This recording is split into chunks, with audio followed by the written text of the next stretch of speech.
Space,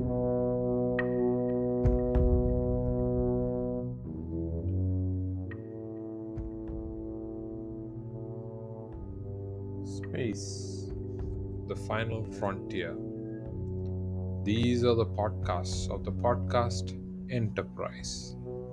Its only mission to explore story structures, to analyze our favorite characters and plot lines, to boldly talk about what everyone has seen before. Hello and welcome everyone to podcast Enterprise, where we dissect stories from Star Trek, the original series. We look for story structure, characters we like, some things that went well in the episode, and some things that we didn't like. And of course, we end it with a hypothetical question. If you've listened to other podcasts of ours, episodes of ours, you know this to be the standard format. I am Bala Ramadurai, and with me I have my co-host Parvati Ramkumar. Say hello, Parvati. Hello, everyone, and welcome to today's episode, The Deadly Years. It's probably one of my favorite episodes. Oh, definitely. Yes, it's right up there with other episodes that we already discussed. So, Parvati, our summary for this episode is. Yeah. So, when this episode opens, you have the USS Enterprise in orbit around Gamma Hydra IV, and you have Kirk, Spock, McCoy, Scotty, Lieutenant Galway, who's a new character for this episode, and Hansen Chekov. They are beamed down to this planet, and they're there for a routine resupply mission. And on this planet, there is an experimental colony which is headed by a certain Robert Johnson, who is supposedly 29 years old. Now, when they beam down on this planet, Kirk and the landing party find nobody. The area is deserted. They decide to split up and examine what's going on. Chekhov enters one building, finds an extremely old dead man, and loses his marbles a bit. He calls to his captain, comes running out in fright. And because he is so frightened, the rest of the landing party go into that building and they find this old man. And McCoy, after he does an examination of the dead body, reveals that this person died of natural causes of extreme old age. Now, this is puzzling for the landing party and Kirk because none of the colonists on Gamma Hydra 4 were above 30. So, who is this old person? While they are deliberating this, an old man and an old woman come into the building. He reveals himself to be Robert Johnson and he says he's 29, even though he's extremely old. And his wife, Elaine, he says she's 20, and they're not in good shape. They're taken back to the Enterprise. Elaine dies of old age, and Robert Johnson also dies of old age because they are just so old, and there is something that is causing accelerated aging in both of these characters. And apparently, all the other colonists also died of accelerated old age.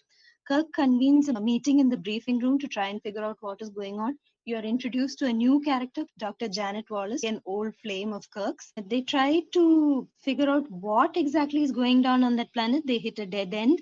But as time goes on, they find that they themselves are subject to the aging, and each of the characters is affected by this aging process in a different way. So McCoy, he's growing old very fast and becoming cranky.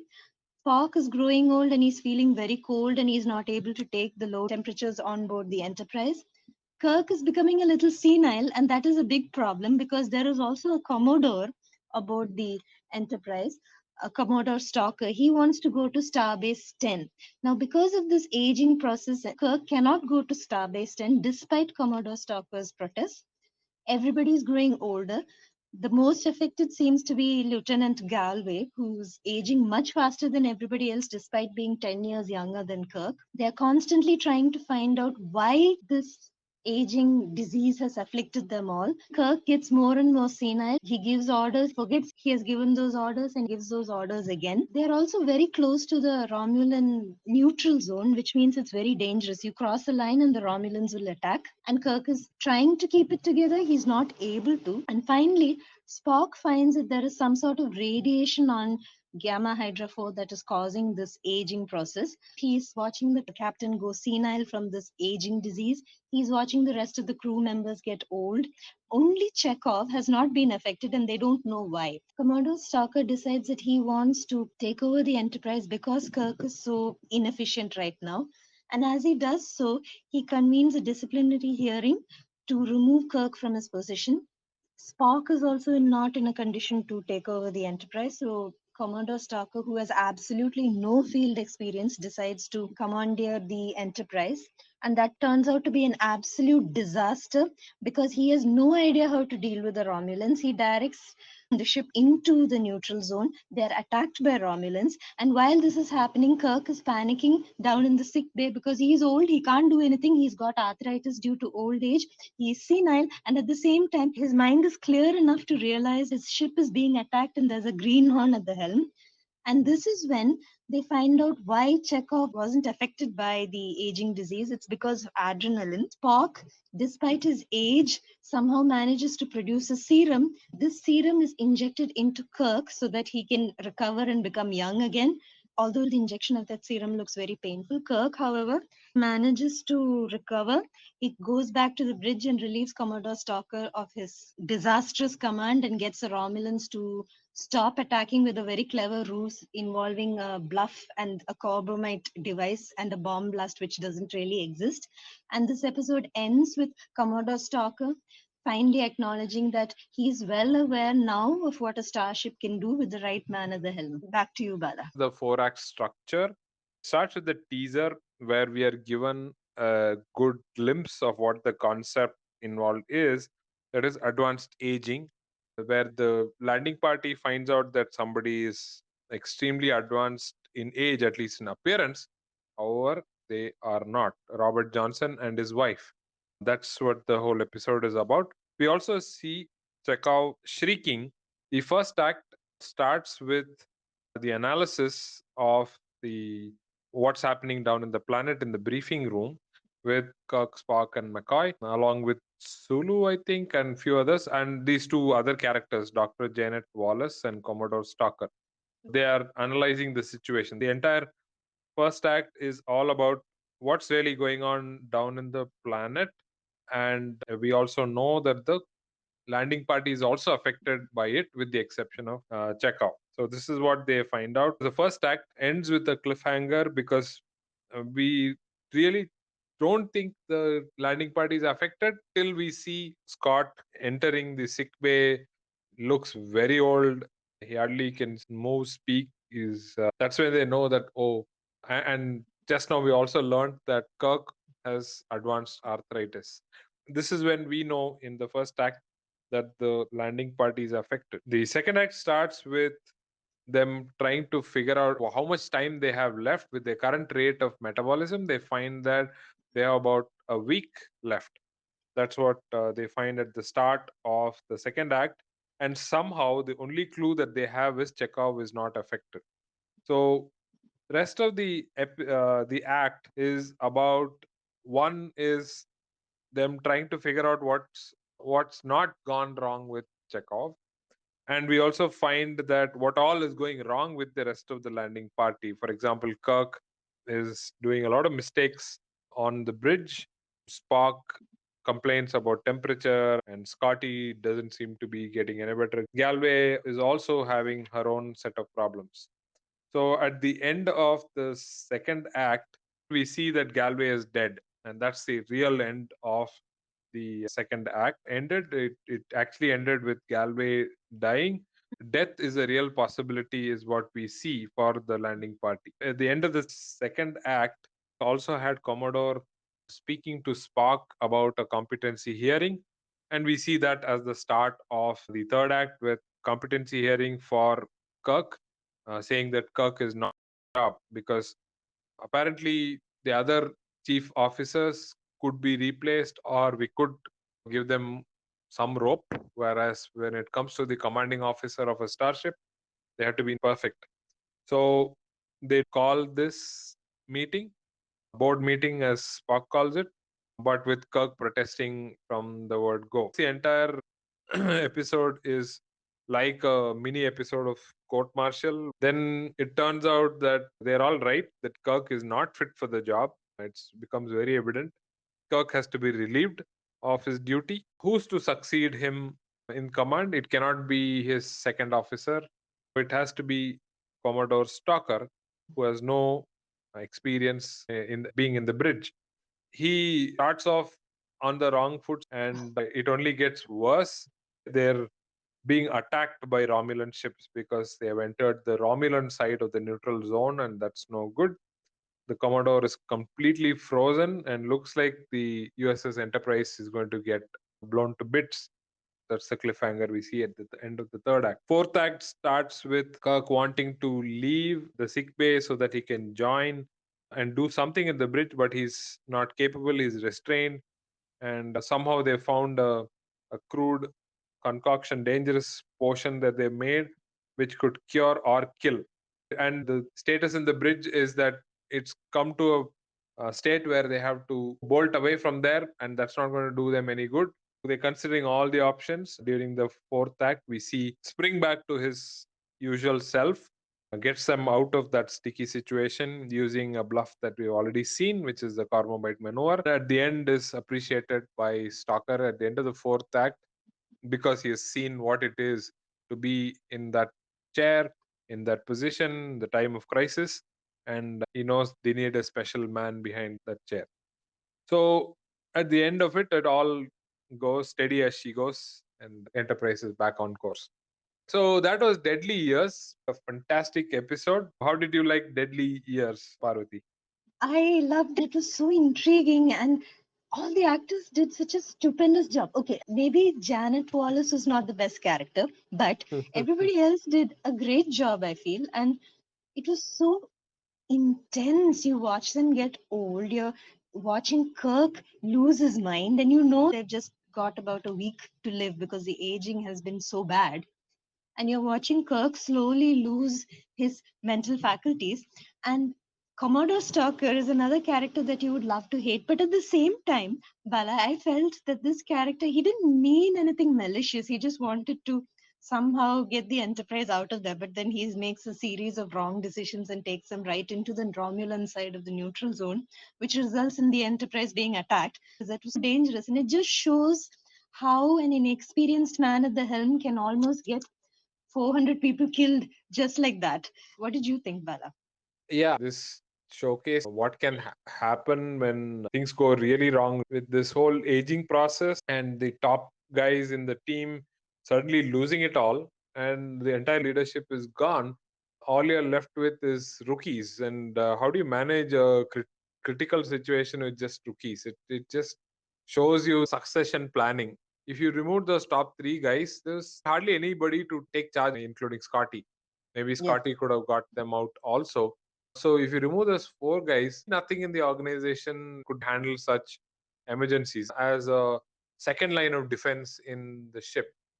Yes. Sulu and Chekov couldn't have taken over. They couldn't have taken it. And I think it also showed very clearly that Commodore Stalker, despite his rank, his knowledge seems to be mostly bookish. You can't apply that sort of thing on the field when you're being attacked by an enemy as unreasonable as the Romulans. He actually tells Uhura he wants to talk to them. And then he says, let's surrender to the Romulans. He has obviously not done his homework because he has no Yeah. idea about the Romulans. You don't surrender to a Romulan. No, Kirk calls him the paper pusher, right? So Yeah. how can you give command to chair bound paper pusher? Don't throw a rank Yes, at me. there's Greenhorn up there ruining my ship. You could feel Yeah. his frustration. He had his power taken away from him because of something he could not control. He was unfit for command, but this was taken away from him. And then you have this Greenhorn at the helm who has no idea what he's doing and thinks he can talk to the Romulans. Frustrating Yeah. No, and this dangerous. is one more episode where a Commodore tries to get their diplomatic tasks to the Yes. highest emergency status when Mm. there is absolutely no need for that. I mean, this is not the first time this has happened. Our Yeah. favorite list of Commodores and commanders who want to get the supplies across the galaxy or to go as a show Mm. of gallant or like this. I have no idea what the business in Starbase 10 is, that you have to cross the neutral zone to get there, right? So it's these are I think the mission that these diplomats slash commodores are given, they think according to them is the most important. Whatever it takes, Huh. this has to be done. So Yeah. they don't understand the situation on the ground, and that's what led to this kind of a situation in the first place. Also, because of his rank, I think he doesn't listen to anybody's reasoning. Sulu did try to tell him, "Are we going through the neutral zone?" And he dismissed him outright. So, and he Come says on, warp 8. Very nice. At least he knows what a warp speed is. Yeah, exactly. So, right at the teaser itself, they start off with a simple enough mission to a routine investigation or a medical supplies kind of a thing, Yes. where there's this outpost that has to be refilled or whatever, give them Yeah. salt or give them food and then come back. But soon it spirals totally out of control, right? So we see that we see all these dead bodies everywhere. Then we see an old couple, seemingly old Yeah. couple, and Seemingly old couple. And they we say get they're the 29 and said 27, which is, we get the first hint yeah. itself when says, "No, I talked to this Robert Johnson guy. He seemed to have all foggy thoughts." Yes, So very you foggy. already get the idea that there's something horribly wrong down there. It's strange, and they would have done their census sweep. They didn't find the actual culprit. So Spock did say he had to set the radiation sensors at the extreme low end of the scale. That's when right, they found this radiation that causes aging. So, correct. so does Yeah. that mean that, like you said, when they did the sensor sweeps in the beginning, they didn't perform a thorough sweep? They just went with the normal ranges of whatever the sensor sweep does, and they didn't take into account this peculiar comet that passed through the planet's atmosphere. I don't know. No, I think checking for that range would be akin to checking if there's snowfall in a tropical place. You wouldn't do that. No, in a normal Yeah, situation, you don't need to. exactly. So they didn't feel the need to get this check done, and they paid the price for it. This is one of those situations where they paid a very, almost with their own lives, paid a very heavy price for that. It's also a fact that extreme aging caused by this kind of radiation was not something they would have expected. When Kirk spoke to the leader of that colony, Robert Johnson, he seemed a little confused, is what Kirk said, right? He seemed a Hmm. little out of it. So Right. that wasn't enough to kind of justify suspecting some radiation or some of that nature. Maybe that's why they didn't do it. At the same time, if someone is sounding off, you would do this, I suppose, before you land down there and try to take matters into your own hands. Who is it? After this, Now they know, yes. Especially when Kirk decided to call Gamma Hydra 4 Gamma Hydra 2 oh two yeah. times. No, usually I have to go check on Memory Alpha to make sure that I got the name of the planet and the solar system correct. This time I Yeah. didn't have to because we've heard that during the entire episode, and I knew exactly what planet they have landed. So Yeah. the name of the planet was important for this episode. Very important. Kirk botches it twice. That was the last straw. He had to be relieved of command. So let's I mean, start with the characters of Dr. Janet Wallace and I didn't think Dr. Janet Wallace was yeah, important. I don't know what her role was. exactly. What was she Yeah. trying to do? Her story, although interesting, was hardly relevant to see everything else is going around. She seemed to be slowing down things. She seemed to be, I don't know. She did suggest some solution that didn't work for this anyway. So I don't know what's really going on with her And character. there was one point where she suggested some plant-based solution or experiment that she and her husband had carried out to McCoy. And then they said, get to work on it. She leaves the room, but she hangs out in the hallway waiting for Kirk. When time is of the essence, this is what she says. Maybe I have a Yeah. chance with him again. She seems to be hanging out as hey, there's Kirk. Maybe I'll hang out with him more often. Wasting time. She's wasting everybody's time. You have to find a solution for this extreme aging. The only semi-reasonable thing she does is inject Kirk with the serum, which I guess Ah, Nurse yes. Chapel could have done anyway. But Yeah. Yeah, and, that's her role. And and what's to with that speak, raspy voice? yes. Is getting to the point. What? Why was she speaking that way? She's trying to seduce him. She's trying to be this femme fatale type thing. Why? This is not the time for this kind of behavior. You have to be professional. The Enterprise is going bonkers because of this radiation, and she has gotten into her head that maybe she can try and get back with the captain because of something that happened so many years ago. And that's the only thing on her mind. And she just hangs around in her quirky costumes. After the discussion about such serious matters, about people dying so young for old age, she is hanging out and finding out, oh, she's rattling off how many days and years she has not seen him, and that's the only her role there. I really fail to understand. Is that a? I don't want to call it, her a love interest for Kirk in this, because their story is all long done. Yes. More of an annoyance for him too, because he feels that she is coming after him because of the aging process, and he looks much older than her. And she irritates even Kirk, and they would have to completely revamp this character to have for her to have any sort of impact. Commodore Stalker, on the other hand, I can see his Yeah, value because absolutely. he's done some very, very stupid things throughout. In the competency hearing, he was forced to, you know, but the neutral zone, that was a classic stupid move that a diplomat or a paper pusher can do. That's what you expect of Yes, them. And he did that, and now Kirk has a chance to prove that he is back. yes. So Stalker's role paid off at the end. Commodore Stalker, despite being a paper pusher and completely incompetent, he didn't have any malice in him. He's just trying to do what he thinks is right. Whatever he does turns out to be wrong, but he's trying to get the Enterprise out of there to a star base where these men can be treated.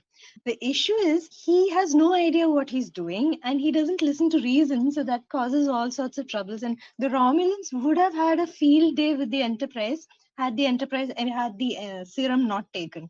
And it would have been a huge problem. He also bears witness to Kirk not fulfilling his duties, even right at the start, where Captain has to repeat his order. The first time we see him do that, and Yes. then Kirk checks with Spock. That time is not there. The second time is not there. So he does bear witness to some of his mistakes, and he can see that such a reputable man is sort of slipping. His usual efficiency is not there, is slipping, and you needed somebody to remind them, hey, you're not your usual self. This is a very sticky thing to do. And I think they gave him the Commodore post because otherwise there's no way Kirk or Spock are going to listen to this person if they don't them. They wouldn't listen. Kirk was unimpressed with him right at the beginning. Each time Commodore Stalker suggested going to Starbase 10, it was like walking on thin ice because Kirk was so irritated. And it was at that point when Kirk and Commodore Stalker did not try to pull rank or stir mutiny. Kirk started repeating orders and getting confused, acting a little senile. He was giggling during that competency hearing. So, Oh, really? yeah, he did. He did. And it was towards the end, he said, "Ask me anything." So, Commodore Stalker, he waited up to that point before he made a hash of the whole thing. He's kind of a complex character. You don't really like him. You know that he is not trying to bring down the Enterprise and take control of the ship, but it was still infuriating to watch him, despite Sulu's protest and knowing that he was close to the Romulan neutral zone. It's infuriating to watch him give orders to go right there, straight at warp speed 8. It was infuriating, it was terrifying, and you know that now the Enterprise is going to have a lot of trouble with the Romulan warbirds firing at them. Greenhorn pretty much summarizes it, shows that he's not willing to even consult. Kirk never regarded it below himself to consult his people. He would ask for opinions. However, he didn't mind asking Scott or Sulu or Uhura. He would, in the briefing room at least, treat it as if it were a democracy and take the decision by himself. Yeah. So Stalker never did that. There was no emergency when he started out with, right? So the moment Sulu says across the neutral zone, the first question is, so what's wrong with going across the neutral zone? Oh, Romulans don't take any prisoners. You would have got all the data right there rather than coming to know that when they're actually in the neutral zone. I found one of his dialogues so incompetent and a little funny. He was telling Uhura, "Let me know if we contact any Romulan." I mean, yeah, maybe he was expecting to ask them out to tea or something. And Uhura's response to that was just classic because she said, "I think we just made contact, sir, because they got attacked." Contact. He is probably expecting Romulan airspace. How may I help you? Yes, please tell us why are you in our airspace? I don't know what Commodore Stalker was expecting at that point, but his interpretations of what might happen, his understanding of Romulan etiquette, if there is any, is off base. And it was immediately after that he says, "Let's surrender." Meaning, how do you surrender? You just So surrender. Yeah, I have a big problem. So you don't need any field experience at all to be promoted to the level that's of a problem. Commodore. Yes. Matt Decker, I know, is Commodore also. He's a field Yeah. captain who is captaining a starship, right? So Ye- he may have got the decisions wrong, but he's still a field captain. But this is not the first Commodore. So there are other Commodores whom have just been paper pushers and still have the rank of Commodore. So my big problem with this whole United Federation of Planets is why do you promote such people to the level of Commodore and put them on a ship like this? Exactly. And I'm appalled that Commodore Stalker had no idea what he was dealing with the Romulan neutral zone and the Romulans themselves. You would think that he would do a little bit of homework before boarding the Enterprise, knowing that he outranks everybody else, knowing that they're going on a dangerous mission and crossing the neutral zone, or at least going close to the neutral zone. He does none of that. And he takes some disastrous decisions. He gives out all of these orders. And when the Romulans finally attack, he sits there Hmm. frozen, statue like. Yeah, right. Disastrous, absolutely disastrous. He might have gotten all of them killed, but for Oh, yeah. Kirk coming back at that time. They were almost at the brink because Sulu does say that they know where the shields are buckling and we will not Yes, be able to hold out exactly. on any more attacks. And they attacked so many times, they fired so many times, and the Enterprise is barely holding on. Yeah. And Commodore Stalker, at that point, when you need him to give orders the most, he gets tongue tied. In the first act itself, you get a good hint. So all of the data that you need to know as audience is cleverly placed. So in the teaser itself, you get to know, okay, foggy thoughts, and there are these Mm, old people. So you know that this is yes, the concept. In the first act, you get to hear about the Romulan neutral zone because that's one of the suspicions that they have seen villains. that in Balance of Terror, right? So they do this, and so we already seen that neutral zone is not very far off. So that's the thing. Yeah. It could be the Romulans. Their technology is more or less on par with the human race. Maybe at first they did think that the Romulans released some sort of radiation that actually caused this aging, but it's beyond them. I'm not sure how far their scientific finesse goes. But that was considered as one of the reasons because Yes, yeah. in Miri, they come across this planet full of children, right? So there also Ah, was a yes. longevity experiment gone wrong. Wrong. Maybe Yes, this in was some reverse. other, Yeah, yeah, this is in something like that. reverse, something like that. This Who is in knows? So reverse. you can't rule out that possibility of external play. So that I mean, that starts would off. be the logical conclusion in the beginning because you don't know you wouldn't guess that this is due to natural causes and radiation that you have not encountered before. Yeah. You would think it's some sort of biological terror attack from an alien race, which conveniently happens to be very close to the planet. In the first act also we see that first signs of Kirk getting affected, right? That was Hmm. a good place to start off because we see that almost through the first act we see Kirk in his usual efficiency in the discussion room as well as Absolutely. after that, and then finally we see that, oh wait, I need to get this checked, and McCoy says nope, this is advanced arthritis spreading Spreading, very fast. To let us know visually, Scott makes an appearance as his older self, looking very old. looking Yes. very old. And then we know there's something completely wrong with this landing party and they're in deep trouble. You also notice that McCoy is starting to get extremely cranky, tempered, and Yeah, he just can't stand anything. He can't stand talking to Spock. He can't stand talking to Kirk. He snaps at Lieutenant Galway. He is irritated with Chekov. Everything annoys him. And that too was a fallout of this aging. right. It's McCoy's faults multiplied by 10, And his temper multiplied by 10,000. Everything seems to go out of whack here with the Completely line. out of whack. And the older he gets, the more irritable he gets. So Yeah. towards the end, when he is in the body of a 90-year-old man, he's completely irritated by every single thing around him. It was quite the characterization. I enjoyed it, watching it. Yes. Yeah, that was great. McCoy his best, I would say. And in the second act, you could see Spock comparing Yeah. the old age of what humans go through. We are quite aware of that. But Yes. what do Vulcans go through? It seems like he is the same Spock. We don't see a lot of physical change. And then we Yes. see Spock complaining about The trouble cold. concentrating, his Yeah. eyesight failing, and of course the cold as well. He talks about increasing the temperature in his cabin. That gives McCoy an opportunity to have this banter with him, saying, I won't be making any house calls on you. Yeah, nobody Yeah. wants to go to a room which is 125 degrees I Celsius. don't What? know, 50, 51 degrees Celsius? Wow. About.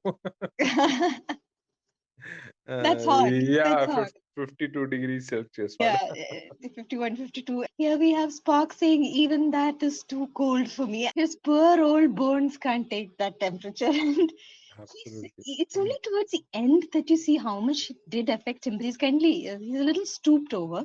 Yeah. His voice cracks. He's got Mm. all those lines on his face. Really aged. That's when the others start reversing their aging, and Spock is at the peak. He's still on the bridge assisting Kirk with bluffing to the Romulans and keeping an eye on them. He's still aware of what's going on, despite him saying my mental faculties aren't as sharp as they used to be. He's still very sharp, considering.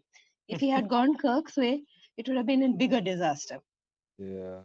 So in the middle of all that, Chekhov is totally frustrated about being tested like a lab rat. So it's like Chekhov this, Chekhov that, a little skin, little blood. Sample check. Oh, he's losing his temper there, and they tell him all of those injections and blood draws won't hurt, but they hurt. So they're lying to him on top of everything else. Yeah, this one hurt a bit. No, but you said it won't for the last one. Did it hurt? Yes. It did hurt. You lied to me, but it hurt quite a bit. Yeah. This one had Chekhov in full flow. And Yeah. Sulu also played an important role in this one, right? So he listens to all those orders being repeated so many times, and he has to go say that in the competency hearing as well, saying that Kirk was the one. Sulu is a no nonsense guy. He just says that he doesn't have any compunction in admitting, yeah, this is what happened, this is what happened. Yeah, he answers the question to the point. Unlike that young ensign, I believe, Atkins. she tried to explain it away, which isn't. Yeah. You can see that he's uncomfortable talking about Yeah. Kirk this way, but He, a question was asked of him and he has to answer in a particular way. And so yeah. he keeps his cool, which is quite amazing. Even when Commodore Stalker gave him that command of going right through the neutral zone, he was horrified. He was not allowed to protest, so he went back to the bridge and decided to do what Commodore Oh. Stalker told him to do. The most animated you see him is towards the end when Kirk comes up with this elaborate bluff to get the Enterprise away from the Romulans. He smiles, which is Yeah. amazing. Yes.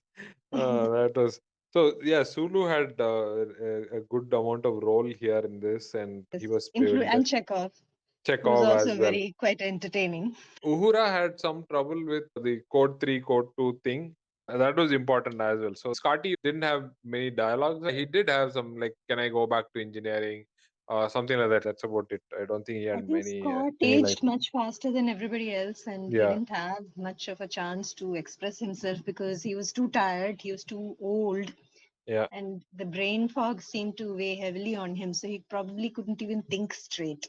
correct. He just So says, "Oh, he, maybe I need some rest," and that's about. and Yeah. you also see Uhura being Oh. annoyed with Commodore Stalker when he tells her to try and keep raising the Romulans through the comms channel. Yeah, And the fact exactly. that she has to tell a Commodore that Hmm. Romulans are notorious for not listening to explanations is pretty appalling. He should have done his Uh, homework before he yes. boarded the Enterprise. Okay? Commodore Stalker seems to have done absolutely nothing and he's utterly clueless. Hmm. Yeah. Then was I'm just looking for, yeah, this code 3, code 2 thing was also pretty interesting. In the earlier episodes, was it balance of terror? I think they used the code 1 is what was already cracked, and code 2 is what they start using. But by now we know that even code 2 is cracked and code 3 is They're what they need using to be code using. 3. So Yes, we can see that there's some continuity. that was Uh, very interesting. And Kirk used code 2 mm, to broadcast his fake suicide announcement to Starfleet, and he mm. knew that the Romulans would be listening to that. Yes, Uh, yes. That was a clever move by Kirk. And of course, that also raises questions in the crew. Is he still senile, yes, or is he employing a new tactic? we don't know. Yeah, we Yes, don't know. The crew doesn't know. We just have to play along with whatever and Kirk is doing. I think Chekhov and Sulu realized that it's a bluff when he Hmm. talked about the Carbomite. explosion and Hmm. the dead zone, Yeah. telling ships to avoid that area. I think by then they realized that this was some sort of a bluff and he's doing it to get the ship out of there. Right. Yeah. The mention of the word carbomite, I think that was a Yes. big maneuver with the Viserys, right? So And that. yeah, Oh, he banked a lot on the fact that the Romulans would not know anything about this carbomite device. right. Now, if they had known it, his bluff would have been called and they would have started firing again, but it Yes. worked. Correct. Now, all he wanted was them to stop the attack and them to withdraw a Fall little back. bit, so that Yeah. gives them a little bit of elbow room to sort of fleet. That was the main idea. And it worked. Yes. And The it gamble worked paid off. because he gave the fake blast that would never happen. He did give a range for it. So the Hmm. Romulan ships kind of fell back beyond that range so that the potential explosion wouldn't hit them. And that was Hmm. enough for the Enterprise to maneuver, turn around, and escape with Warp 8. In the third act, we see the whole court martial thing with all the rigorous procedure. I Yes. initially thought it was, right. When I saw it long ago, I Yeah. thought that scene dragged for too long, but I don't think so. Uh, I think it's the right amount. I think they interviewed exactly the right number of people for that scene. And the computer didn't say much, it just gave facts when they asked it for an indication of how old Kirk could be physically. All the other characters in that scene, they didn't speak as much. So the competency hearing didn't go on too long. I'm not a huge fan of scenes like that, but I thought this was reasonably well timed and well paced. Right. McCoy's interference is, are you going to listen to a blasted machine? So that Yes. he has this conflict where he talks about, as a professional, he has to agree with the computer. He may Yeah. be somewhere between 60 and 70. On the other hand, this is his friend. He says, I'm sorry, Jim. That's my opinion. He has to be professional and can't allow his personal feelings to get in the way. Even if he is feeling older and crankier, he Mm, cannot allow his friendship to come in the way of a competency hearing because this is absolute business. This is what they're trained for. And mm. at that point, you can't do what you feel like. You have to state the facts. And he did that well. All of them did that well, except that young yeoman. Yeoman Atkins. Yes, Yeoman Atkins, who was young and raw, but for her, everyone else kept to the point. They did not say anything extraneous. They said what they had to, even if they did not mean to damn Kirk at that point, but it happened because they had to tell the truth. And of course, that led to assuming that if he's relieved of command, it's going to be Spock who's going to take charge. He says, "You're a If you traitorous, want, disloyal person who stabbed me in the back." Little did he realize that he's not going to take it up either. It's Stalker who's going to be in command. he was also paranoid, probably because he wasn't thinking straight. He thought that the entire crew was out to get him, especially Spock. Yeah. That's when he realized that he did say a lot of hurtful things to Spock and Hmm. asked him to leave the room. Then he realized he's still Kirk, so that his rational thinking is there still somewhere at the back of his mind, and he manages to collect himself. But of course, our doctor still hangs around, and No, she. yeah. It's a strange scene. Yeah. After that scene is when the old trio get back trying to solve the problem together. Kirk, McCoy, and where Yeah. they look at what is the possibility? What are the possibilities? Have we overlooked something? And it clearly shows that this usually in a regular scene would have been much earlier, because they're probably thinking straight. Here they're not, so that's why it's so late in the episode. Yeah. Everything is justified, well thought through in this episode. And then they realize that it's probably the adrenaline which they have been overlooking from the start. I don't see why Janet Wallace couldn't have come up with that a little earlier, saying that she is also a doctor and she Mm. has been witness to the whole thing and she has been hanging around the entire crew for God knows how long and contributes absolutely nothing. And when Dr. McCoy suggests adrenaline, she says that's not the accepted treatment these days. What does she even mean by that? Yeah, exactly. Could It's have been done much better. more of a hindrance than an actual doctor, Yeah. But which is a but shame. McCoy sort of glossed over that and realized that, hey, this banned because of a certain reason, and we have to look beyond that and start looking at adrenaline again. So we have to start from scratch. And they Yeah. do that, and of course, Kirk volunteers for the shot, and he says, Yes. because I have to get there quickly. If you guys get better, it's of no use because you guys can't save the ship. Only I can. If the serum doesn't work, Kirk will die, and they're all going to die anyway. Might as Right. well take that chance and get Kirk back to his youth so that he Yeah. can take the ship away from a very incompetent Commodore stalker. Finally, they get out of that. All is well. Commodore Stalker gives the highest of compliments, saying, "Right Yeah. man at the helm with the right starship, we can see what it can do." Yes, he says, I'm now very well aware of what a starship can do with the right man at the helm. He Right. acknowledges that Kirk is a good captain and he is not the man for the job himself, Yes. Commodore Stalker.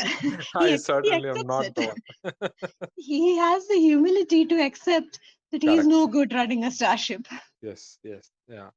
It was a That very was good redeeming arc for that character. so steady as she goes. I think that makes a lot of sense. I think their life, the ship, everything's back, Their and youth, yeah, their youth, everything steady as she everything. goes. So Yes, that was very steady as nice. she goes.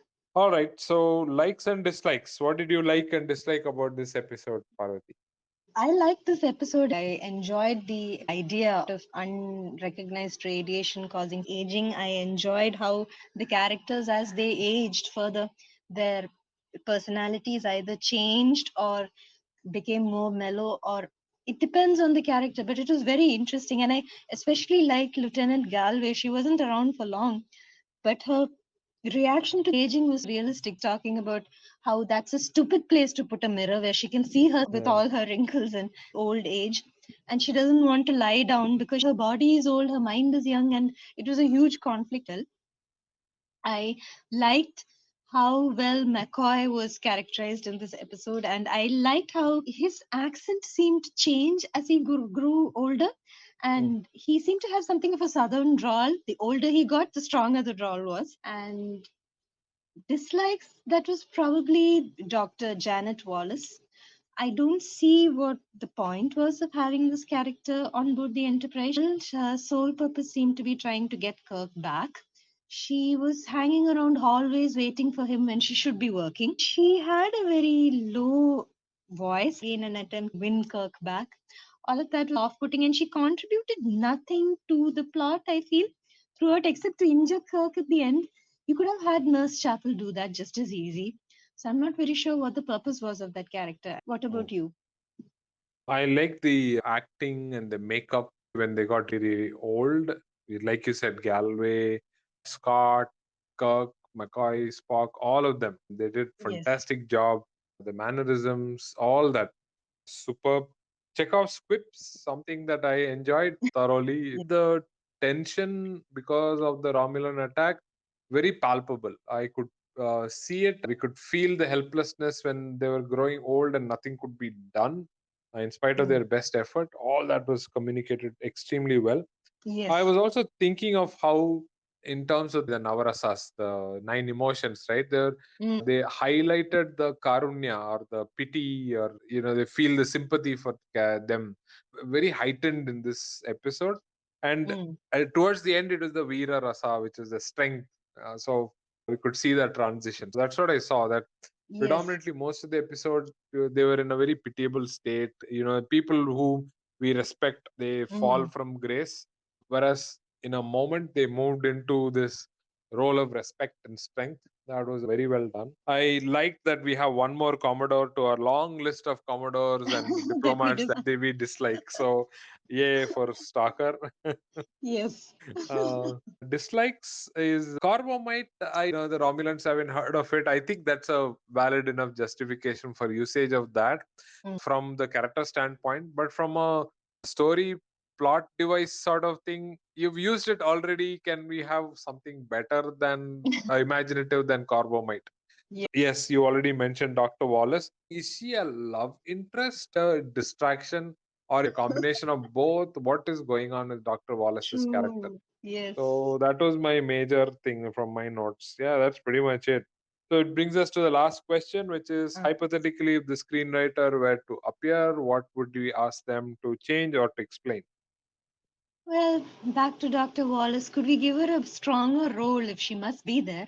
Is she a love interest or a distraction? Could we make that a little clearer and give her a stronger role so that we actually see her competency as a doctor? Because we don't understand. I especially did not understand what she was getting at on the Enterprise. So a little more clarity there would have been good, or perhaps not have that character at all. And the most significant thing this character does is to inject Kirk, which the nurse could have done. And that is the only thing I would like changed in this episode. Nothing else strikes me because I really, really enjoyed it. And you, Bala? All I can say is steady as she goes. Congratulations on a perfect episode. There'll be little things that always are there in episodes, and Dr. Wallace is probably one of them. I thoroughly enjoyed this episode, watching it again. And I'm sure I'm going to watch it again. That's for sure. Absolutely. It's one of those episodes you can keep watching and find something new. Very interesting. And we'll see you in the next episode. Thank you and bye. Bye, everyone. That brings us to the end of this episode. Thank you for listening to the podcast Enterprise. Please do share your reviews with us, and please share this podcast with any of your writing friends or trickies. Live long and prosper.